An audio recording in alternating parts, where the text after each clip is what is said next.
Amidst the suffocating heat of the Pacific jungles, where the dense air carried the metallic scent of blood and burnt gunpowder, a new form of silent terror began to haunt the Japanese trenches. It wasn't the deafening roars of aerial bombardments or the metallic clang of Sherman tanks advancing through the mud.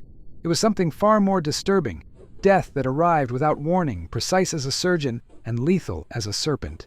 A single dry crack echoing through the forest, followed by the sudden collapse of an Imperial soldier, his life cut short by a bullet fired from a distance that defied all military logic known until then. What the defenders of the Empire of the Rising Sun didn't know was that they were facing a silent revolution in the art of war, a transformation that would forever redefine the concept of battlefield domination.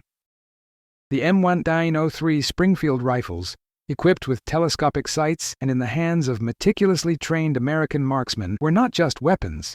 They were instruments of a new doctrine of psychological warfare that would penetrate the minds of enemy soldiers like invisible shrapnel, eroding their morale and turning every movement into a potential death sentence.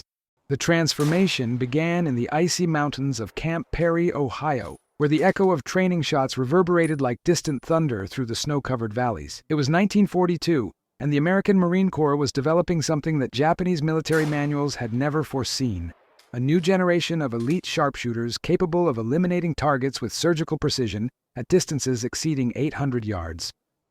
The M1903 Springfield rifle, a weapon that had proven its worth in the muddy trenches of France during World War I, was being transformed into something completely different.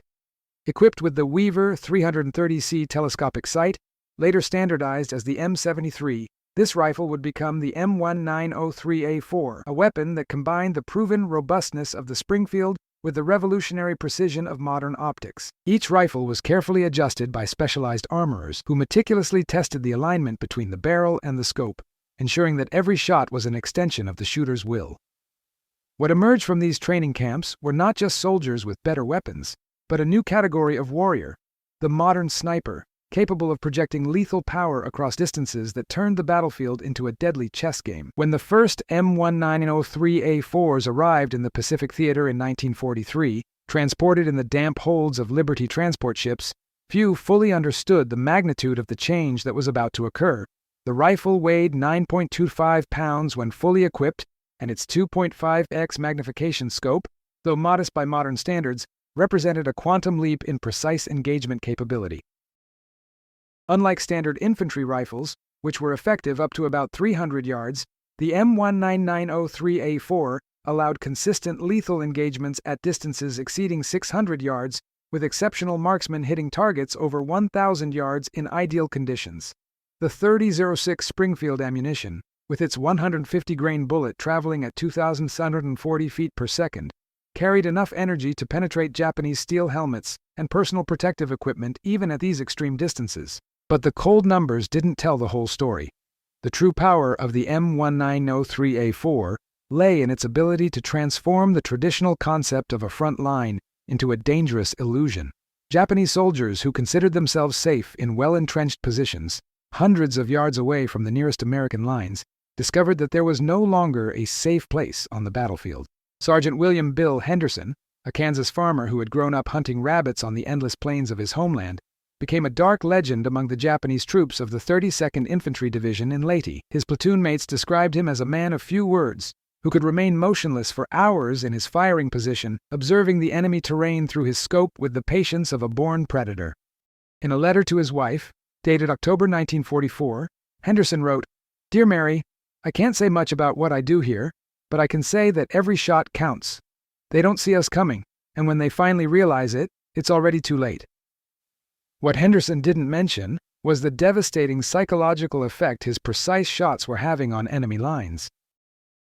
Captured Japanese documents later revealed that the 32nd Division had implemented a policy of exclusively nocturnal movement after losing 23 officers and non-commissioned officers in just 2 weeks, all victims of single, precise shots, fired from distances that seemed impossible.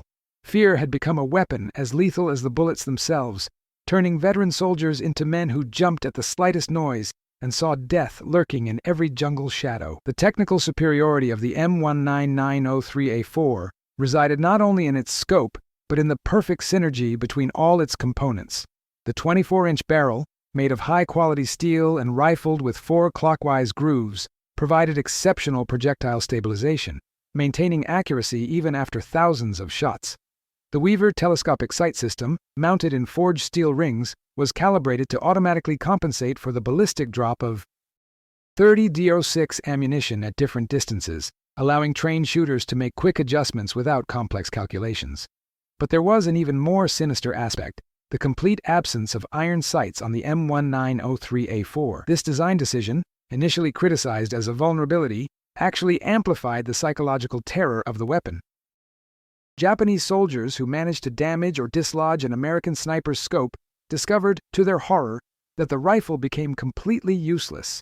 But they also discovered that American snipers were so well trained and equipped with backup rifles that they rarely remained out of action for long. It was like facing an enemy who possessed supernatural eyes, capable of seeing through one's very soul at impossible distances. Corporal Hiroshi Tanaka, of the Japanese 16th Infantry Division, left a shocking account in his personal diary, found after the Battle of Saipan in July 1944. His words, translated from Japanese, reveal the devastated mental state of soldiers facing American snipers. The enemy possesses invisible demons that hunt us like animals. Yesterday, Lieutenant Yamamoto was checking our positions when his head simply exploded. We didn't hear the shot until seconds later. How can they shoot from so far away? No one sleeps anymore. Everyone knows that moving during the day is certain death. Tanaka's diary documents a complete psychological transformation. Soldiers who had been trained to fight to the death began to question not only their tactics, but their very ability to survive an enemy who seemed to possess supernatural powers. American military statistics confirm Tanaka's account. In Saipan, snipers equipped with M1903A4s eliminated 347 confirmed targets in just 3 weeks, with an 89% hit rate, numbers that transformed the Japanese military doctrine of frontal aggression into a desperate strategy of survival. The true genius of the American sniper program lay not just in technology, but in the training methodology that transformed farmers, hunters, and laborers into machines of lethal precision. The Quantico Sniper Training Camp developed an 8-week program that combined long-range shooting techniques with camouflage, observation, and jungle survival tactics. Recruits learned to calculate distances using visual references, compensate for crosswinds and humidity, and control their breathing and heart rate for extreme precision shots. More importantly, they were trained to understand the psychological impact of their work. A recently declassified 1943 training manual instructed, "The elite sniper is not just a soldier with a precise weapon. He is an agent of psychological warfare, capable of demoralizing entire units through the selective elimination of high-value targets." This philosophy transformed every shot into a declaration of technological and tactical superiority, every death into a clear message that resistance was futile. The Japanese, accustomed to facing enemies in close combat where their ferocity and determination could compensate for material disadvantages, found themselves powerless against an adversary who killed them from distances where they couldn't even see him. The technical limitations of the M1903A4, ironically, amplified its psychological terror in ways its designers never imagined. The Weaver scope, with only 2.5x magnification, forced snipers to get closer to their victims than would be necessary with more powerful optics, but this relative proximity made the shots even more precise and lethal. The manual loading system, which required each cartridge to be inserted individually due to the low position of the scope, reduced the rate of fire to about 1 shot per minute, but this deliberate slowness created a rhythm of death that was psychologically devastating. Japanese soldiers reported that the sound of a single M1903A4 shot, followed by long minutes of deadly silence, was more terrifying than the rapid fire of machine guns, because each shot represented a certain calculated death. The tropical humidity of the Pacific often fogged the scope lenses, forcing snipers to constantly clean their equipment.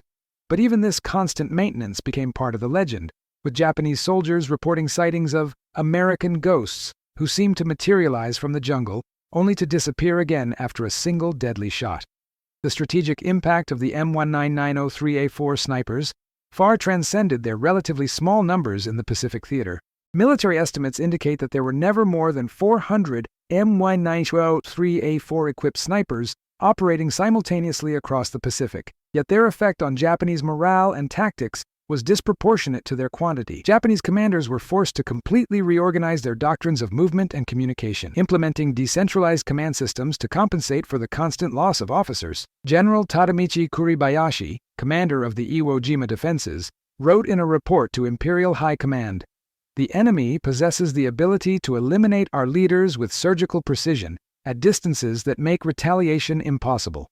We must adapt our tactics to assume that any daytime movement will result in casualties among our officers." This forced adaptation fragmented the efficiency of Japanese units, transforming disciplined armies into groups of terrified soldiers operating primarily under the cover of darkness. American technological superiority had created a new form of battlefield domination, control through calculated fear and lethal precision.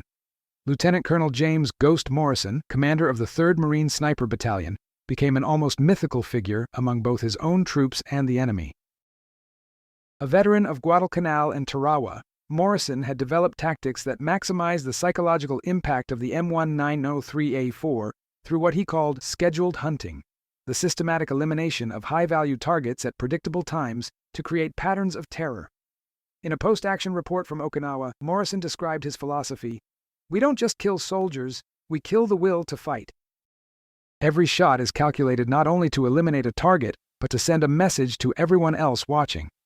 His tactics included the elimination of officers during morning inspections, the neutralization of artillery observers at critical moments, and what he called demonstration shots. Precise shots that destroyed equipment or hit non-lethal targets to demonstrate the American ability to hit anything, at any time. Japanese soldiers captured on Okinawa reported that their units had developed a pathological fear of any daytime activity, with some soldiers completely refusing to leave their trenches even under direct orders. The tactical evolution forced by the M1903A4 created a new paradigm of warfare in the Pacific, where American technological superiority manifested not only in massive bombardments or tank assaults, but in the ability to exert precise lethal control over vast areas of the battlefield. Captured Japanese military documents reveal that, by 1945, their forces had implemented what they called Ghost Protocol, a set of defensive procedures specifically developed to try and neutralize the threat of American snipers. These procedures included exclusively nocturnal movement, the use of dummies and fake equipment to draw fire, and the construction of elaborate tunnels to avoid exposure to enemy observation. But even these desperate adaptations proved inadequate against snipers who had been trained to identify and exploit any tactical weakness. The M1903A4 had transformed the traditional concept of a front line into an invisible death zone that extended hundreds of yards beyond visible American positions, creating a new type of territorial domination based not on physical occupation, but on the ability to project precise death across vast distances. Terror had become a weapon of war as effective as any tank or bomber, and American snipers were its deadliest operators. The legacy of the M1903A4 snipers in the Pacific far transcended their immediate tactical contribution, laying the groundwork for the modern doctrine of precision warfare that would define 21st-century conflicts. More than 18,000 Japanese soldiers were eliminated by American snipers, equipped with M1903A4s during the war, but the true impact lay in the millions of enemy soldiers whose operational capabilities were severely degraded by the constant fear of invisible death. The lessons learned in the Pacific, that lethal precision combined with technological superiority could exert psychological effects disproportionate to material investment, shaped American military development in the decades that followed. The modern elite sniper program, with its advanced optics and precision ammunition, traces a direct line of descent to those farmers and hunters who transformed World War I rifles into instruments of psychological terror in the jungles of the Pacific. Today, when an enemy soldier hesitates before exposing himself in the open, when adversary commanders implement elaborate counter-sniper protocols, when the very possibility of enemy observation fundamentally alters tactical behavior, they are responding to a lesson that was written in blood and surgical precision on the distant islands of the Pacific 80 years ago. The M1903A4 proved that, in modern warfare, the power to kill with absolute precision is also the power to control minds and break the will to resist, a truth that continues to echo on every battlefield where American technology casts its lethal shadow.